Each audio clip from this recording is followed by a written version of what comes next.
Muito bem, quero agradecer ao Senhor nessa manhã pela bondade e misericórdia dele sobre nós, mais uma vez, e fazer aqui lançar aqui uma ideia para os irmãos, né?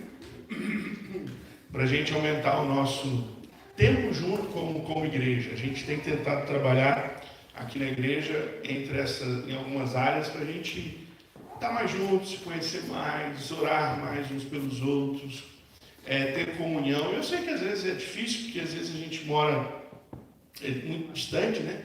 Ontem eu estava conversando com o irmão lá do Brasil ligou para mim e falou assim: pastor, e aí? Né? Ficou feliz que a gente falou para o povo lá do Brasil que o nosso visto foi autorizado. E aí ele ligou para mim, um amigo lá, e ele falou: e aí? Queria ligar para você e fala aí como é que é aí, me explica um pouquinho aí a vida da igreja, como é que vocês estão e tal. Eu falei: olha, aqui a igreja, ela é muito distante, né? Eu falei: eu tenho uma ovelha minha que eu tenho que andar 1h15 para visitar, mais ou menos. Então eu falei para ele, né? Sexta-feira a gente foi no nosso encontro no lar, no nosso café na mesa, e eu saí de Múrcio e vim aqui para Concord, né? Então, para ir foi 1 hora, para voltar foi menos, que tinha menos trânsito, foi 40 minutos. Mas já estava à noite, chegando em casa lá era 11 horas da noite, eu acho, mais ou menos. E eu falei: então tem algumas coisas assim que às vezes nos dificultam um pouco, a distância, e as pessoas rodarem para ir na igreja, as pessoas rodarem para ir na casa uma das outras, mas o Senhor tem nos dado graça para a gente superar esses obstáculos, né? E ele me perguntou então o que a gente estava fazendo. Eu falei sobre isso. E eu conversei esses dias com o Márcio e a gente queria ver com vocês a possibilidade, se vocês entenderem que sim, nós gostaríamos de ir no culto de domingo da ceia, né? Depois do culto da ceia, a gente fazer um almoço juntos. Então, quem vem para a igreja, vamos cear. Eu vejo que de vez em quando o pessoal sai daqui e não sabe nem para onde vai almoçar, né? Nem se vai almoçar, os coitados, ficam perdidos por aí. Então eu falei: por que a gente não faz isso, né? De repente no culto de ceia a gente marcar, não precisa ir, se você tiver outro compromisso, tudo bem, não tem nenhum problema, mas se você não tiver nenhum compromisso, está convidado, domingo que vem. E aí a gente precisa de uma casa e a gente junta a panela. Então, traz um pouco da sua panela, eu trago um pouco da minha panela, nós vamos para a casa de alguém e a gente continua celebrando a Deus por um momento a mais, tá bom? Então está lançado o desafio aí, para a gente ter esse tempo de comunhão, exercer a estar na vida uns dos outros, celebrar a vida uns com os outros. Temos muitos motivos para a gente estar juntos, né? Eu, quando leio lá Atos 2 em diante, eu fico meio com ciúmes, né? Inveja, vamos dizer assim, daquele povo lá, né? Porque diz assim que todos os dias eles estavam num templo, andavam juntos, partiam pão de casa em casa e eles estavam ali sendo ministrados aos pés dos apóstolos, aprendendo a palavra de Deus. E eu vejo que às vezes a gente tem tanto tempo para a gente fazer outras coisas e a gente, nessa vida corrida, a gente não tem tempo para estar junto. A gente não tem tempo para, de repente, comer uma refeição juntos, né? Celebrar a Deus. A gente toma ceia aqui rapidinho, né? Faz assim, toma ceia. E a ceia lá no primeiro século era um almoço. Eles se reuniam, eles tinham tudo junto, eles comiam juntos. Depois eles paravam no meio, pegavam o pão, o cálice e lembravam o Senhor. E depois disso continuava a ceia e a celebração a Deus. Então há algumas coisas importantes que a gente precisa restaurar. E a gente está tentando fazer isso para ajudar também no nosso relacionamento como irmãos, para a gente se conhecer mais, a gente tomar conta um do outro, abençoar um ao outro, viver a vida um do outro, às vezes socorrer um ao outro. Isso é tão importante. O corpo de Cristo é assim. O corpo de Cristo tem que estar um na vida do outro. Nós não podemos ter uma igreja que a gente vem domingo para a igreja, sai da igreja, fica a semana toda fora, às vezes não sabe nem o que o irmão está, como que o irmão está. A gente só sabe quando acontece alguma coisa grave, né? A Mirna cortou o dedo essa semana, o Márcio enfiou muita faca, a Mirna cortou o dedo, colocou lá no grupo, todo mundo: nossa, meu Deus, Mirna, estamos orando por você, meu Deus, misericórdia, se precisar de outro dedo. Não, se precisar de ajuda, né? Então, aí a gente se une, né, nesse momento de calamidade, de dor, de dificuldade. Ou uma boa notícia, como a gente colocou lá essa semana que o visto nosso foi aprovado, aí a gente, oh, glória a Deus, amém, aleluia, muito mesmo. Mas quando a vida está na rotina normal, se você não vem no culto domingo, a gente fica às vezes 15 dias sem ver o irmão. Se ele não vem 2 domingos, a gente fica 21 dias sem ver o irmão. Se ele não vem 4 domingos, tem alguns que fazem muito pouco, mas tem alguns que fazem. A gente fica 1 mês sem ver o irmão. Isso não é igreja. Não pode ser. Então a gente está tentando trabalhar algumas coisas. Então pense sobre isso, dê o seu tempo, abra a sua agenda, fique mais perto. Não espere só um momento difícil para você chegar e de repente falar, puxa, agora me ajuda aqui, por favor, estou precisando. Vamos estar em todos os momentos bons, celebrando a Deus, no momento de dificuldade, um orando pelo outro. Isso é igreja. Partir o pão de casa em casa, todos os dias. Estavam aos pés dos apóstolos, ouviam a palavra de Deus. Eu fico pensando que às vezes as pessoas vêm na igreja, ouvem a palavra de Deus no domingo, e esse no outro domingo ela não pode vir, ela não está junto para ser ministrada por Deus na igreja, aí ela vem só no outro domingo. Ela passou uma semana, 2 de sequidão. Às vezes no corre-corre da vida nem leu a Bíblia, não ouviu uma mensagem, não esteve em conexão com Deus. E às vezes ela fica seca. Ela vai secando. E é um risco. A gente não pode cuidar. A gente não pode fazer isso, né? Então fica aqui o meu convite para que você se desperte para isso, para estar mais um na vida do outro, para a gente se despertar junto sobre isso. E se você quiser, então, domingo que vem, nós vamos fazer um almoço. E aí, se você quiser que seja na sua casa, depois você fala comigo. Se não tiver nenhuma casa minha, já está disponível. Aí a gente já vai colocar no grupo. E aí depois a gente acerta os detalhes para a gente passar um tempo celebrando o Senhor um com o outro. Tá bom? Vamos à palavra. Você que pegou o boletim, o texto está aí. Nós vamos falar hoje em João, capítulo 11, do verso 1 ao verso 17. Há alguns boletins aí que a Letícia me informou que a tinta da impressora, não sei porquê, sempre acaba quando se está usando, né? Então aí no momento da impressão parece que ficou um pouco ruim o último texto, tá bom? Então se tiver um ruim aí que você tem como trocar, tem outros ali, e tem a nossa Bíblia ali atrás também se você precisar. Mas o texto então é João capítulo 11, do verso 1 ao 17. Nós vamos ver essa história. Ela é do verso 1 até o 42, mas não dá para pregar toda ela só domingo, então eu encurtei ela para a gente ver 2 momentos da história em que Jesus vai falar com os discípulos, vai visitar ali com os discípulos um túmulo. Jesus está indo para visitar um túmulo. E aí essa história, né, que nós vamos ver que tem ali várias pessoas envolvidas. Para a gente só recordar, no último momento que vimos na semana passada, Jesus estava no templo falando numa festa, e a gente viu como ele exortou aquele povo a respeito de que eles estavam ali numa festa, celebrando a Deus, mas não conseguiam ver Deus, eles estavam cegos espiritualmente. Então Jesus orienta eles não gostam muito daquilo que Jesus falou, tentam matar Jesus. Jesus sai, e ele vai para um outro lugar, ele vai para o lugar onde João Batista batizava. Ele fica um período ali, e esses dias que ele fica ali, muitas pessoas vêm até ele, e as pessoas que chegam para ouvir Jesus, elas ainda são discípulos de João Batista, né? Eles estão com os ensinos de João Batista na mente, e eles dizem assim, nossa, esse homem é tudo que João Batista falou. E muitos se convertem ali. E nesse momento então de conversão, Jesus passa um tempo com esse povo e chega para ele ali uma notícia ruim. Você já estava assim, no momento que você estava legal, estava celebrando e teve uma notícia ruim, deve ser péssimo, né? Você está no culto, você está celebrando, as pessoas estão ali se convertendo, Jesus está tendo comunhão com as pessoas, e chega alguém e diz para ele, Jesus, o senhor precisa visitar Lázaro, seu amigo. Seu amigo Lázaro está muito doente. Ele precisa da sua ajuda. Eu me lembro que quando, acho que eu tinha mais ou menos uns 20 anos, acho que eu estava no seminário ainda, mas eu tinha ido à minha igreja e eu estava conversando com o irmão assim, perto da hora do culto, e aí ele pegou e falou assim para mim: você lembra do Anderson? Aí falou o apelido dele, o fulano. Eu até esqueci qual é o apelido dele. Eu falei: claro, é meu amigo. Ele morreu. Eu falei: o quê? Ele falou: ele foi assassinado.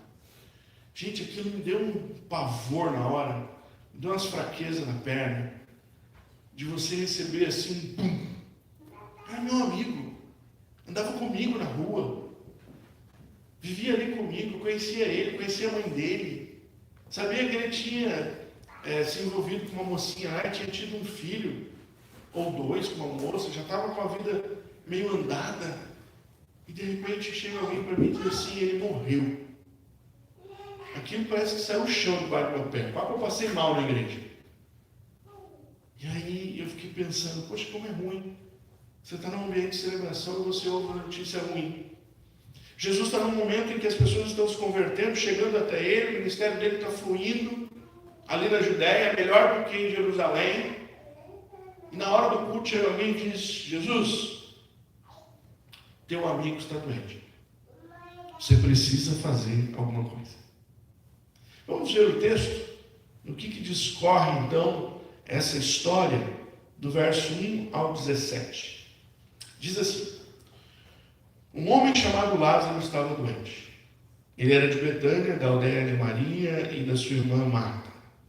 Esta Maria, cujo irmão Lázaro estava doente, era a mesma que ungiu o Senhor com perfume e lhe enxugou os pés com seus cabelos. Por isso, as irmãs de Lázaro mandaram dizer a Jesus: aquele que o Senhor ama está doente. Ao receber a notícia, Jesus disse: essa doença não é para a morte, mas para a glória de Deus, a fim de que o Filho de Deus seja glorificado por meio dela.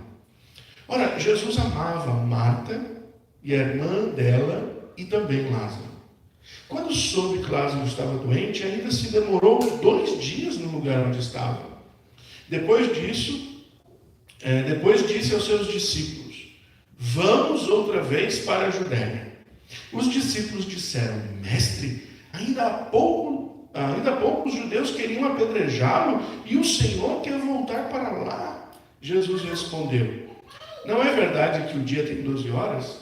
Se alguém andar de dia, não tropeça, porque vê a luz deste mundo. Mas se andar de noite, tropeça, porque nele não há luz. Tendo dito isso, acrescentou: nosso amigo Lázaro adormeceu, mas vou despertá-lo. Então os discípulos disseram: Senhor, se dorme, estará salvo. Jesus falava da morte de Lázaro, mas eles pensavam que tivesse falado do repouso do sono. Então Jesus lhes disse claramente: Lázaro morreu. Por causa de vocês me alegro que não estivesse lá, para que vocês possam crer. Mas vamos até ele. Então Tomé, chamado Dídimo, disse aos outros discípulos: vamos também nós, para morrer com o mestre. Quando Jesus chegou, encontrou Lázaro já sepultado havia 4 dias. Vamos orar. Senhor, obrigado por essa palavra, por essa história tão magnífica que vai mais uma vez demonstrar para nós hoje a divindade do Senhor. João escreve para que possamos ver a tua divindade. E esse texto é para mostrar a divindade do Senhor. Mas no primeiro pedaço dessa história, hoje nós queremos ver como nós precisamos acreditar no Senhor.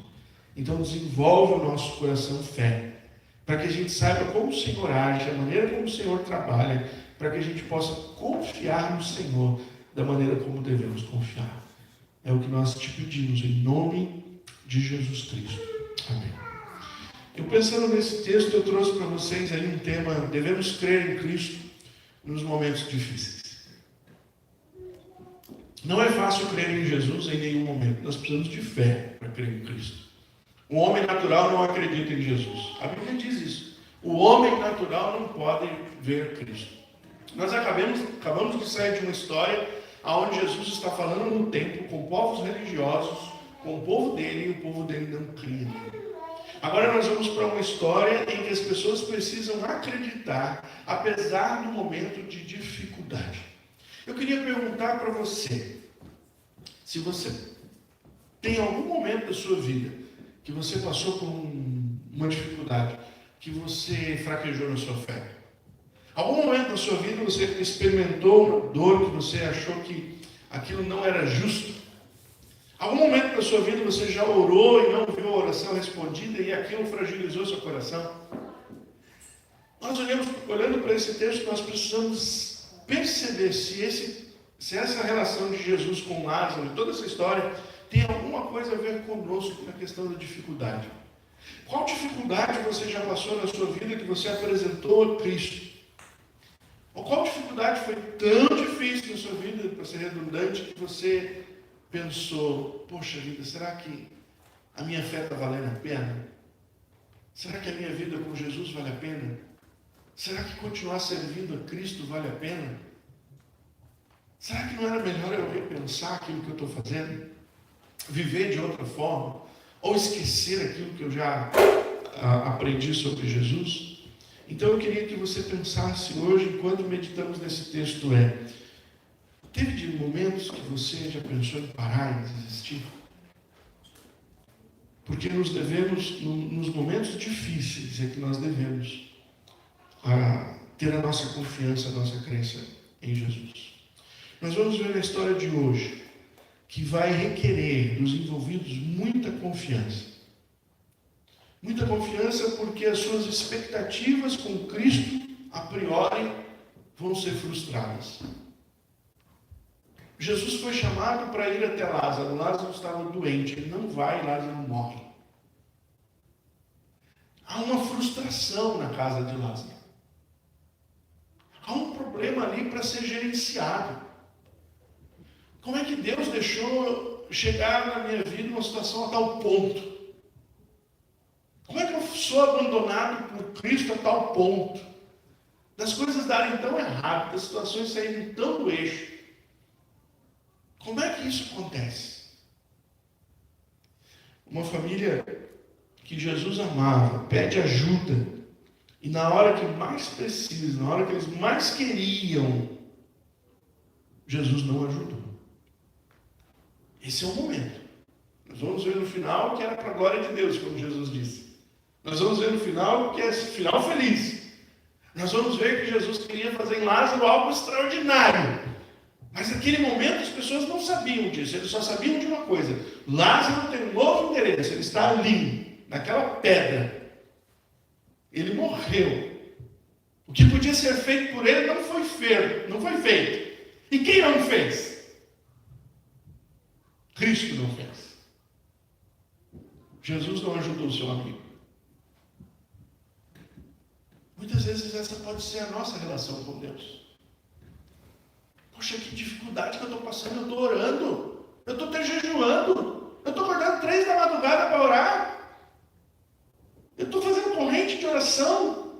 Fiz 40 dias de oração no início do ano, sem quebrar, e o negócio não está indo. Por que será que Jesus não me ouve? Por que Ele não age a meu favor? Então, às vezes, nós temos expectativas irreais a respeito da nossa relação com Cristo. Muitas vezes as expectativas irreais vêm de ensinamentos bíblicos irreais.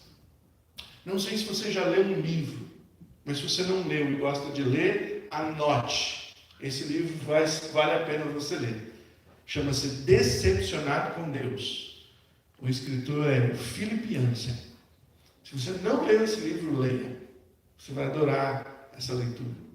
Philip Yancey vai tratar de pessoas que foram machucadas. E elas foram machucadas por causa de igrejas que leem a Bíblia errado, ensinam a Bíblia de maneira errada e põem no coração daquelas pessoas fé de maneira errada. Então o Philip Yancey vai tratar uma história que ficou muito chocante para mim nesse livro. Foi que um dia ele foi fazer visita nas casas e ele quis entrar na casa de uma mulher E ele bateu a porta e disse: eu queria entrar e fazer uma oração por você. E a mulher disse: você é cristão? Ele disse: sim, sou cristão. Eu queria orar por você. E a mulher disse para ele assim: nenhum cristão nunca mais vai entrar na minha casa. Você não é bem-vindo aqui, porque o seu Deus é um Deus mentiroso. Ele ficou assustado.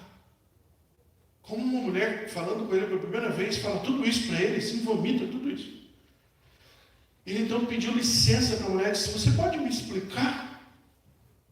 Ela disse: sim. Eu ia a uma igreja. Eu tinha um filho doente que precisava tomar remédios rotineiramente. E um dia vieram aqui na minha casa, fizeram uma hora, um momento de oração. E o pastor disse que Deus estava curando meu filho. Naquele momento eu precisava parar todos os remédios. E eu parei. E com 10 dias o meu filho morreu. Que Deus é esse que veio aqui matar o meu filho? É um dos descritos que está nesse livro. Pessoas desconfiam de Deus porque tem um relacionamento errado com Ele. Pessoas desconfiam de Deus porque aprendem errado a respeito de Deus. Pessoas desconfiam de Deus porque são enganados por líderes religiosos que não querem apresentar Deus, que querem, às vezes, muitas vezes, só usufruir daquilo que as pessoas vão dar a eles. Então, nesse momento, nós vamos ver uma família que está sofrendo e que, nesse momento, está desgostosa, porque Jesus podia ter ido lá. Nós vamos ver no texto da semana que vem que quando Jesus chega, Marta vai até ele. E a primeira coisa que Marta fala é: Jesus, se o Senhor tivesse vindo aqui, o meu irmão não tinha morrido. Você já recebeu uma dessa? Eu já, como pastor, já ouvi algumas coisas do tipo.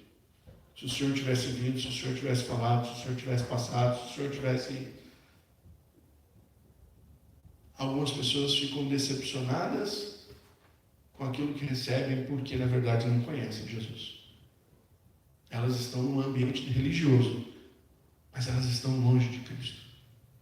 Nós acabamos de falar isso, Jesus falou isso na semana passada, no João 10.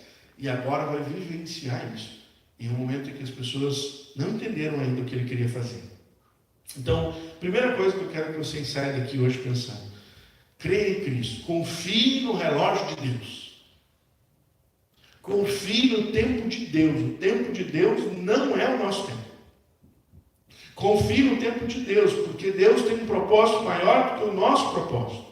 Na cabeça de Marta, na cabeça de Maria, na cabeça do próprio Lázaro, que ainda estava vivo, estava tudo muito acertado, era simples. Chama Jesus, ele vem aqui, ele me cura. É só isso que precisa. Márcio, você passa por favor. É só isso que precisa. Deus vai vir aqui, Jesus vai estar conosco, e Ele estando conosco aqui, as coisas vão ser superadas. Provavelmente Lázaro, aqui o texto mostra, já andou com Cristo algumas vezes. O texto enfatiza que quando Marta vai falar para alguém chamar Jesus, fala assim, diz para ele que é o Lázaro que ele ama. Por quê? Porque Lázaro era um nome grego para um nome hebraico, Eleazar, que era igual José no Brasil. Você entendeu? Então você chega lá para ele e diz assim, escuta, o Eleazar está doente, você tem que ir lá na casa dele. Qual 200 mil Eleazar que está falando? Que Lázaro. Então Marta diz, fala para ele que Lázaro é quem ele ama. E aí João vai descrever no texto, vai dizer assim, Jesus amava Marta, Maria e Lázaro. Havia um relacionamento muito maior. Provavelmente Lázaro era um discípulo de Jesus. Não entre os 12, mas entre os outros que andavam com Jesus. Lázaro também era alguém que servia sua casa para Jesus. Então, todas as vezes que Jesus ia para Jerusalém, ele dormia em Betânia. Ele ia para a casa de Lázaro. E lá Marta e Maria serviam Lázaro e os outros discípulos que lá estavam. Havia um relacionamento forte, criado uma intimidade entre eles. Lázaro era um discípulo amado. É engraçado porque João escreve isso, e João é chamado pelos outros do discípulo que Jesus ama. E agora, quando ele vai escrever sobre a vida de Lázaro, ele diz Lázaro, a quem Jesus amava, que morava com Maria e Marta, a quem Jesus amava. Havia uma grande relação ali. E quando há uma grande relação, irmãos, há grandes expectativas. E as expectativas nesse momento foram frustradas. A esperança era que logo que Jesus ouvisse sobre Lázaro, ele viria e traria a solução. Contudo, Jesus não chegou a tempo e Lázaro morreu. O que a gente precisa aprender aqui é que várias vezes as Escrituras mostram para nós que a ação de Deus em responder ao seu povo muitas vezes é como espere.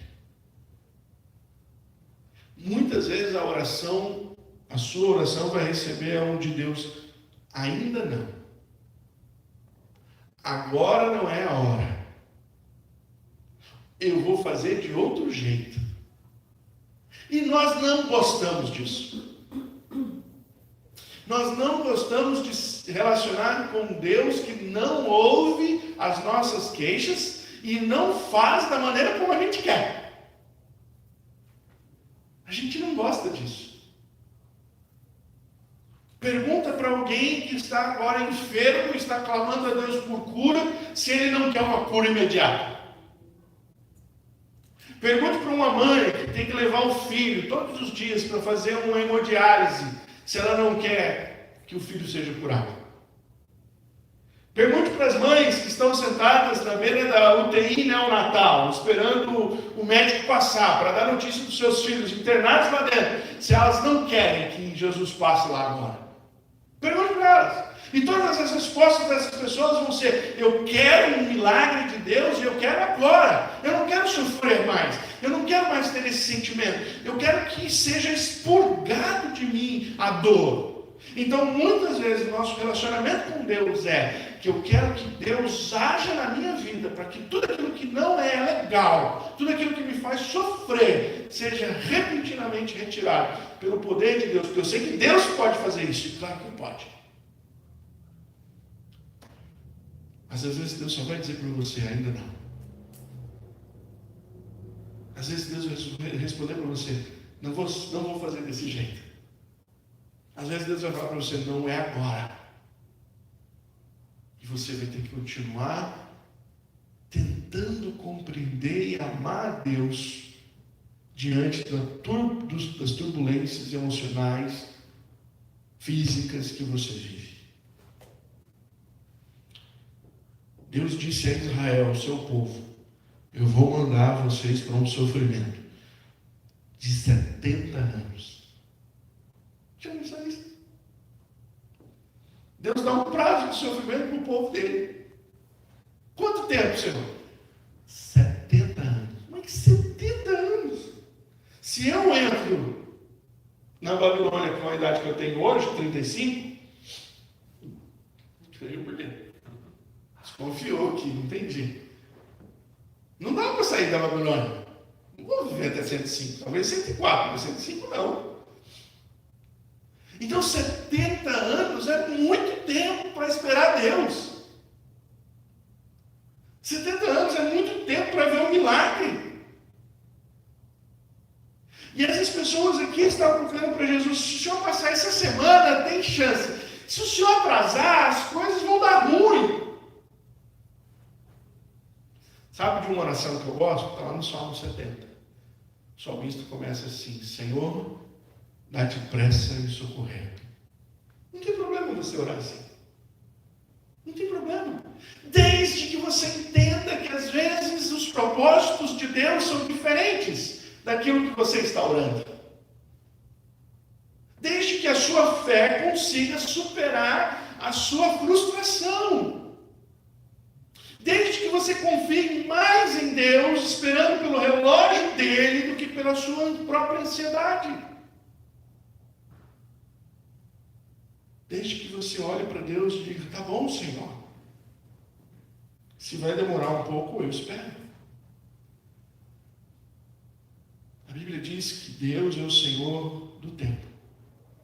Eclesiastes, capítulo 3, é uma declaração sobre isso. Há tempo para todas as coisas. Mas sabe qual é um tempo que nunca deve faltar na sua vida? O tempo de confiar no Senhor, apesar do momento que você vive. Aqui, eles esperaram Jesus salvar Lázaro da sua enfermidade. Jesus disse, não é isso que eu vou fazer. Eu vou fazer algo maior, mas eles não sabiam. E a frustração chegou.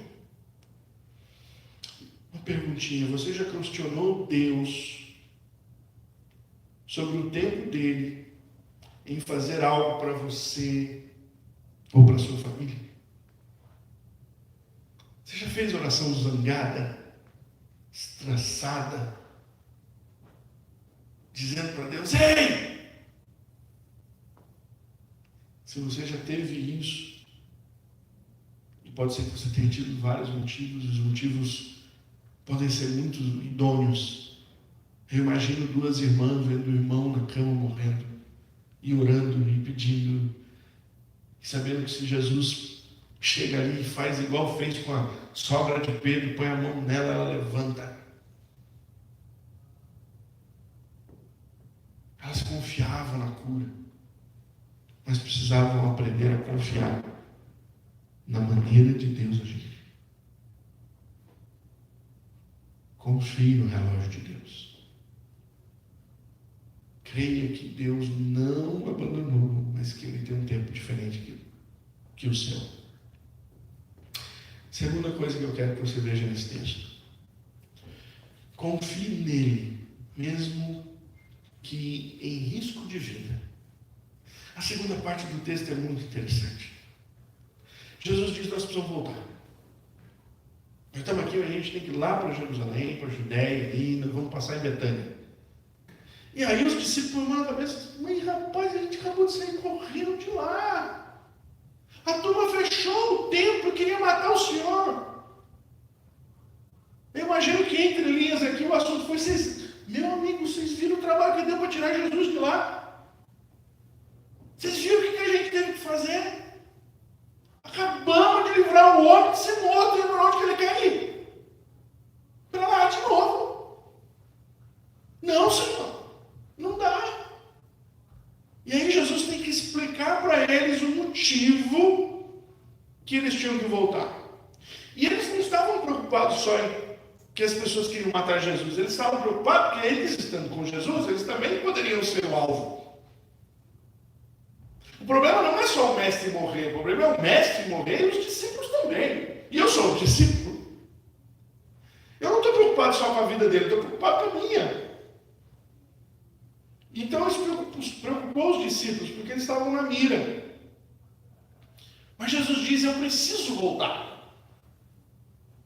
Eu preciso voltar porque o nosso amigo Lázaro precisa de mim. Não tem jeito de ficar parado, não tem jeito de dizer não vou. Eu tenho que ir. E eu acho interessante porque o que você conhece sobre a vida de Tomé? Quando fala Tomé na Bíblia, o que vem para você? O discípulo que duvidou. O covardão. O incrédulo. Mas nesse momento, vocês viram aqui a declaração de Tomé? Vamos morrer com ele. Se o Senhor quer ir, nós vamos lá morrer com ele. Ou seja, Tomé confiou em Jesus, mesmo em que aquilo trazendo uma expectativa de risco grande para ele. Ele aceitou a possibilidade de perder a vida, porque ele estava seguindo Cristo. Ele aceitou o propósito de, às vezes, não ver os seus filhos e netos, porque ele tinha um propósito maior, que era andar com Jesus. Irmãos, quando eu leio as Escrituras, eu penso na vida de Paulo. Você já leu 2 Coríntios? Se Se você não leu o 2 Coríntios, leia o 2 Coríntios. Você precisa ler 2 Coríntios. Quando você chegar no capítulo 9, que você vai começar o apóstolo Paulo falando como foi a vida dele, aí você começa a falar, Jesus amado, que terrível, como aconteceu coisa ruim com esse homem. E certa vez o apóstolo Paulo se levantou para ir fazer uma peregrinação missionária. E um dos profetas que estava na igreja disse, não vai não. Se você for, olha o que vai acontecer com você. E mostrou para ele que ele ia ter prisão, perseguição e um monte de coisa pela frente. E na hora que deram uma má notícia para Paulo, se você for, você vai ser perseguido, se você for, você vai sofrer, se você for, você vai fazer isso. Na hora que falaram esse monte de coisa para o apóstolo Paulo, vieram os irmãos e falaram, não vai, Paulo. Fica aqui. Aqui você tem sua casa, aqui tem a igreja, aqui tem a gente, tem churrasco, fica aqui. E o apóstolo Paulo disse, não, eu preciso ir. Eu tenho que fazer o que o Senhor mandou eu fazer. E se eu for perseguido, não tem problema. E se eu sofrer, não tem problema. E o apóstolo Paulo diz isso várias vezes. Não tem problema, o importante é que Cristo seja anunciado. Paulo diz, eu sou culpado, eu tenho esse peso sobre mim, e eu preciso anunciar Jesus. E eu tenho que anunciar Jesus aonde Jesus não é bem visto. E se for para eu pagar com a vida, está tudo bem, porque para mim, lembra da frase de Paulo? Viver é Cristo e morrer é lucro. Então o apóstolo Paulo aprendeu esse contexto que Jesus está vivendo nesse momento. Existem coisas mais importantes. Existem coisas que valem mais a pena do que a nossa própria vida. Você já parou para pensar nisso? Porque é o bem mais precioso que nós temos. Mas o ensinamento de hoje para nós é confie nele, mesmo que confiar nele tenha risco para a sua vida. Confie nele. Porque ele diz que dias piores virão. Confie nele. Porque você mora aqui e a perseguição não é tão grande. Confie nele. Mas essa mesma mensagem é para os irmãos da Nigéria, onde nos últimos anos já foram mortos mais de 60 mil nigerianos. Porque creem em Cristo. Confie nele. Essa mensagem é para nós, mas é para os irmãos que estão lá no Irã.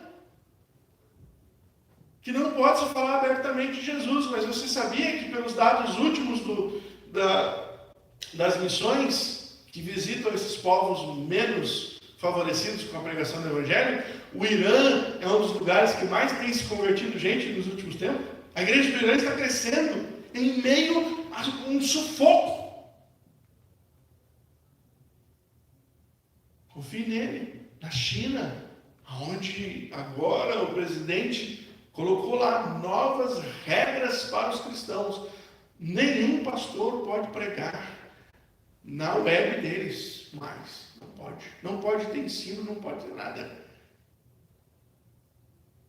Você pode ser preso. Confie nele, mesmo que isso envolva um risco à sua vida. Tomé disse, vamos com ele. Porque se é para morrer, é melhor morrer com ele do que ficar aqui sem ele. Você já pensou num relacionamento com Cristo dessa maneira? Vale a pena estar em qualquer lugar, viver em qualquer situação, mas estar com ele? Há uma frase de Martinho Lutero que ele diz assim: uma masmorra com Cristo é um palácio, mas um palácio sem Cristo é uma masmorra. Vale a pena estar com Cristo. E se isso te trouxer risco de vida, vale a pena. Você confia em andar com Cristo? Em qualquer situação? Você confia aí com Cristo aonde Ele te chama? Porque foi esse o convite de Jesus para os seus discípulos. Vamos voltar para o lugar onde as pessoas querem me matar? Era melhor ficar ali. Mas a gente precisa ir para lá. Paulo, fica aqui. A igreja está estabelecida. Você é um dos líderes da igreja. Está tudo preparado. Tem churrasquinho aqui depois do culto. A cantina é boa. O salário é legal. Fica aqui. Paulo disse não. Jesus mandou ir para todos os lugares pregando o evangelho. Mas você vai ser perseguido, eu sei. Você vai ser apedrejado, eu sei. Você vai ser chicoteado, eu sei. Mas o Cristo que me chamou está comigo. Então eu vou. Quero concluir, irmãos. As esperas pela ação de Deus e confiar em Deus nos momentos ruins são essenciais para que a gente amadureça na fé. Então Deus sim vai dizer para você várias vezes: ainda não, espera, aguarda, eu vou fazer de outro jeito. Porque Ele quer que você amadureça. Deus ainda vai falar para você muitas e muitas vezes: ei, anda comigo, ainda que seja perigoso. Mas é do meu lado. E muitas vezes você vai ser tentado a deixar Deus para ficar no seu conforto, na sua vontade e nos seus propósitos. Mas saiba que o melhor lugar é estar com Jesus, ainda que seja difícil. A mensagem para nós hoje, então, é: confie nele. Ainda que Ele diga para você: vou demorar. A hora de Deus. Confie nele. Mesmo que isso leve você a situações não muito confortáveis. Como era aqui nesse momento. Vamos orar? Senhor Jesus, muito obrigado porque o Senhor ensinou a Lázaro, a sua família, aos discípulos, confiarem no tempo do Senhor. É tão difícil para nós, irmão, Senhor, porque nós somos imediatistas. Nós queremos socorro já, agora. É tão difícil para nós porque a gente não quer correr risco, a gente quer ter vida confortável. A gente quer andar com o Senhor, mas quer as benesses de andar com o Senhor, não as dificuldades de andar com o Senhor. Talvez, Senhor, a gente seja a geração que vai ver explodir uma grande perseguição contra os cristãos. E a gente vai precisar dessa fé, de andar com o Senhor em lugares difíceis, em situações de risco. Tem misericórdia de nós e ajuda-nos a sempre lembrar dessa palavra. Em nome de Cristo que eu oro.